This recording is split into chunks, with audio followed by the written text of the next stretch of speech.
ये है day 7 of career based ethical hacking beginner to intermediate in 30 days. आज हम लोग वीक 1 को रिवाइज़ करेंगे और आप लोग आपके कोई क्वेश्चंस या डाउट्स हो तो वो कमेंट्स में लिख सकते हो। मैं ट्राई करूँगा उसको सॉल्व करने के लिए। इस वीडियो में हम डे 1 से लेकर डे 6 के बीच में हमने जो टॉपिक्स देखे थे उनको हम ब्रीफली यहाँ पे रिवाइज़ करेंगे। टॉपिक 1 है हमारा OSI model, open system interconnection इसका फुल फॉर्म है। टोटल इसके 7 लेयर्स हैं।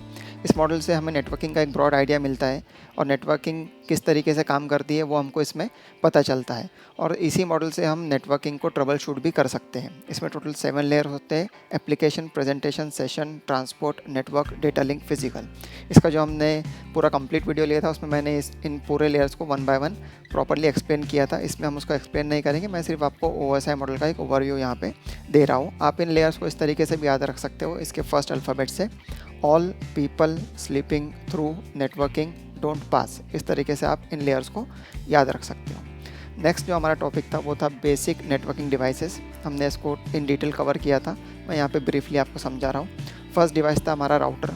राउटर हमें मेनली एक इंटरनल नेटवर्क के अंदर कम्युनिकेशन करने में हेल्प करता है और हमें इंटरनेट का एक्सेस प्रोवाइड करता है। अगर आपने ISP से इंटरनेट लिया हो तो वो साथ ही साथ आपको राउटर भी देगा, क्योंकि बिना राउटर के हम इंटरनेट एक्सेस नहीं कर पाएंगे। आपके राउटर में भले ही इंटरनेट हो ना हो, बट आप राउटर की मदद से इंटरनली कम्युनिकेशन डिवाइसेस में कर सकते हो। ये आपको रूट दिखाता है डिवाइसेस का या फिर इंटरनेट का, इसीलिए हम उसे रूटर या राउटर बोलते हैं।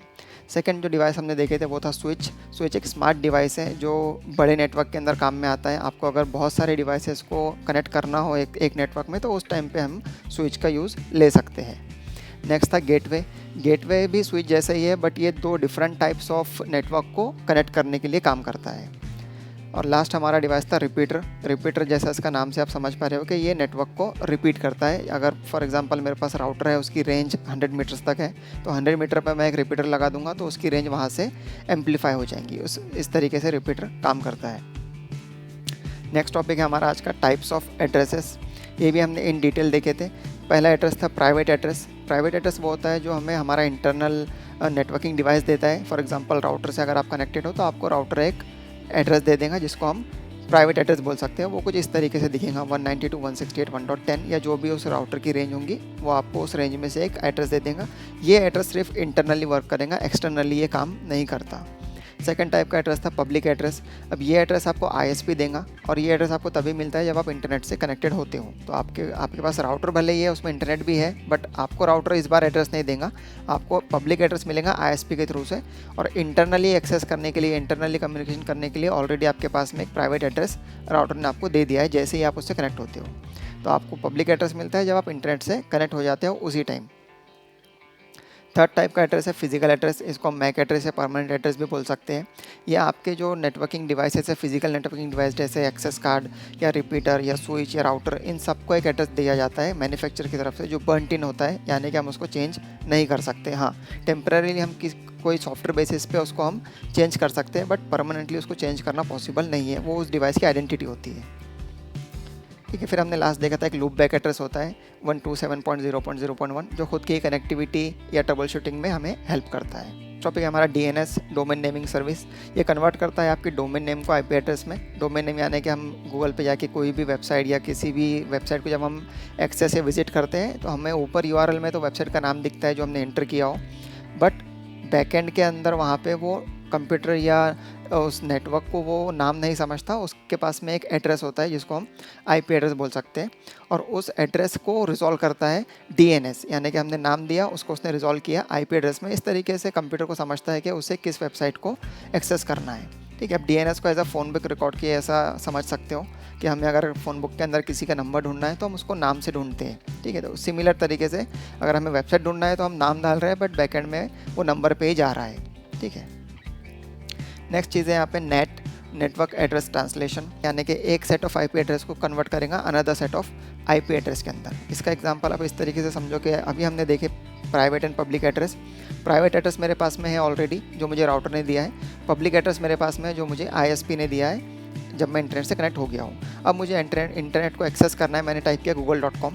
अब google.com तो मेरे नेटवर्क से बाहर है, ठीक है, और मैंने उसको एक्सेस किया मेरे प्राइवेट एड्रेस से, तो होगा ये कि मेरी रिक्वेस्ट प्राइवेट एड्रेस से होके जाएंगी राउटर पे। राउटर के पास नेट है, वो क्या करेगा, मेरे प्राइवेट एड्रेस को कन्वर्ट कर देगा पब्लिक एड्रेस में जो मुझे आईएसपी ने दिया है, और मेरा पब्लिक एड्रेस मेरे बिहाफ पे इंटरनेट पे जाके वो रिक्वेस्ट को मेरे तक लेके आएगा। तो राउटर के ऊपर ये सब चीज़ें होती है कि public private address to public address conversion वहाँ पे हो जाता है, और वो करता है हमारे लिए नेट। नेक्स्ट चीज़ है आईपी क्लासेस। टोटल यहाँ पे 5 टाइप के क्लासेस है। जितने भी आईपी एड्रेस हम देखते हैं वो उनको टोटली 5 क्लासेस के अंदर डिवाइड किया गया है। यहाँ पे आप यहाँ पे 3 कॉलम देख रहे होंगे, एड्रेस क्लास, रेंज एंड उसका सबनेट मास्क। तो फर्स्ट क्लास है ए जो शुरू होती है 1 से लेके 126, बी 128 से 191, सी 192 से 223, डी 224 से 239 एंड लास्ट है ई 240 से लेके 254। अब आप देख रहे होंगे इसमें 1 to 7 की रेंज कहीं भी नहीं है, 1 to 6 के बाद डायरेक्टली 1 to 8 आ गए हैं। अब 1 to 7 की जो पूरी रेंज है वो लूप बैक टेस्टिंग के लिए रिजर्व कर दी गई है, ठीक है। इसको भी हमने एक डिटेल में हमने इसको कवर किया था, और इसमें हमने इसके जो सबनेट मास्क के भी कन्वर्जन्स थे वो भी हमने देखे थे। अगर आपने वो नहीं देखा है तो आपको ऊपर कार्ड के अंदर कहीं ना कहीं प्लेलिस्ट मिल जाएंगी, आप वहाँ से जाके वो लेक्चर्स भी देख सकते हो। फिर हमने कवर किया था कि लिनक्स ही हम एथिकल हैकिंग के लिए क्यों यूज़ करते हैं। तो उसका सबसे बेसिक रीज़न तो ये है कि वो ओपन सोर्स है, फ्री है, विंडोज़ के जैसा उसको कोई लाइसेंस नहीं है, वो हमें फ्री ऑफ कॉस्ट मिल जाता है। उसके अंदर हम बहुत सारे कस्टमाइजेशन कर सकते हैं। अब लिनक्स जो है बहुत सारे लोग समझते हैं वो ओएस है, बट लिनक्स एक कर्नल है। अब कर्नल क्या होता है, वो आपको सॉफ्टवेयर और हार्डवेयर में कम्युनिकेशन करने में हेल्प करता है, और लिनक्स को हमने मर्ज किया है GNU के साथ, जिससे हमारा कंप्लीट एक OS बनता है। तो GNU एक सेट ऑफ फ्री सॉफ्टवेयर्स था, उसके साथ लिनक्स को मर्ज किया तो हमें एक ऑपरेटिंग सिस्टम मिला जिसको हम आज की डेट में लिनक्स बोलते हैं, बट लिनक्स नॉर्मली एक कर्नल है। अब एथिकल हैकिंग में जो हम OS यूज़ करते हैं, काली लिनक्स या पैरेट OS, आर्च लिनक्स, उन सब के अंदर हमको पावरफुल टूल्स मिलते हैं for penetration testing and network security. ये भी एक रीज़न है कि हम एथिकल हैकिंग के लिए मोस्टली ये सब तीनों OS यूज़ करते हैं, ठीक है। अब लिनक्स सिस्टम में हमें बहुत ज़्यादा स्टेबिलिटी और सिक्योरिटी फीचर्स भी प्रोवाइड करता है। चीज़ हमने लिनक्स में देखे थे उसके फाइल परमिशंस। अब लिनक्स में ऐसे तो हमने बहुत सारी चीज़ें देखी थी, बट यहाँ पे मैं जो इंपॉर्टेंट है वही कवर कर रहा हूँ। अब फाइल परमिशन नॉर्मली हमारे फाइल्स एंड फोल्डर को प्रोटेक्ट करने के लिए लिनक्स में ये फीचर होता है। यहाँ पे मेनली 3 टाइप के परमिशन है, रीड, राइट, एग्जीक्यूट। इनको हमने नंबर से डिनोट किया है, 4, 2, 1। रीड का मतलब है 4, राइट का मतलब है 2, एग्जीक्यूट का मतलब है 1। इनको आप कैलकुलेट करोगे तो टोटल 7 होता है। तो यानी कि लिनक्स में जो मैक्सिमम परमिशन है, जो हाईएस्ट लेवल ऑफ परमिशन है, वो होती है 7। अगर मैंने किसी फाइल को 7 परमिशन दे दिया तो इसका मतलब मैंने उसको रीड की परमिशन भी दिया है, राइट की भी और एग्जीक्यूट की भी। नेक्स्ट चीज़ हमने जो देखे थे लास्ट ही लेक्चर में देखे थे, फुटप्रिंटिंग। फुटप्रिंटिंग एक प्रोसेस होता है जो अटैकर या हैकर यूज़ करते हैं टारगेट के बारे में ज़्यादा से ज़्यादा इन्फॉर्मेशन गैदर करने के लिए। ये मोस्टली एक ब्लूप्रिंट इस स्टेज पे बनाते हैं उस टारगेट सिस्टम के बारे में, उसकी पूरी इन्फॉर्मेशन कलेक्ट करके, ठीक है। अब इसमें बहुत सारे उसके टाइप्स भी थे, एक्टिव, पैसिव, उनके टूल्स भी हमने प्रीवियस लेक्चर में ही वो कवर किए थे। अब इसके अलावा भी आपके अगर कोई क्वेश्चन आंसर है तो मुझे कमेंट्स में आप लिख के बताओ, मैं डेफिनेटली उसको रिप्लाई करूँगा। जो हमारा नेक्स्ट लेक्चर होगा, जो डे 8 हमारा होगा, उसमें हम देखेंगे वल्नरेबिलिटी एनालिसिस।